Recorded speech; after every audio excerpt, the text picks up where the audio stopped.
Interfaith leaders are supporting immigrants who they believe are being deported without due process. They say those immigrants are scared, and they tell our Marissa Armas they are taking action.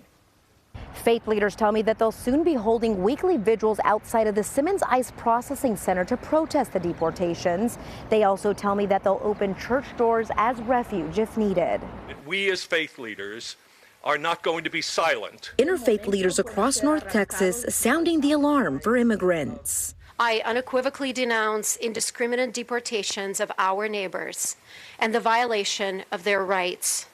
Refugees and asylum seekers deserve to live free from intimidation by ICE. The Interfaith Clergy Emergency Response League and Faith Commons Coalition said that immigrants and refugees are, quote, disappearing from the community, many without due process, many also without criminal records. And the levels of fear and anxiety today are about as high as I have experienced them. People are scared. They are very scared. As we reported, one of those immigrants is Venezuelan asylum seeker Neri Alvarado Borges. He was recently deported to an El Salvador mega prison back in March, despite having no criminal record in the U.S. nor Venezuela. His family says it was without due process. We've got some connections with several of the local people that have been deported. In fact, a media guy we work with is meeting with some of the family members right now.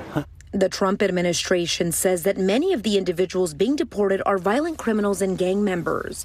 They are all being deported under the Aliens Enemies Act of 1798. But faith leaders say the number of immigrants being deported who are not breaking the law is increasing. They need to follow the rules. Okay, they were following the rules. They still got taken away without due process. That's wrong. That's got to be wrong. Now, leaders tell me they're also discussing a tentative plan in case ICE does show up at churches or religious gatherings. They're also urging the community to sign a letter they've created asking the administration to adhere to the rule of law.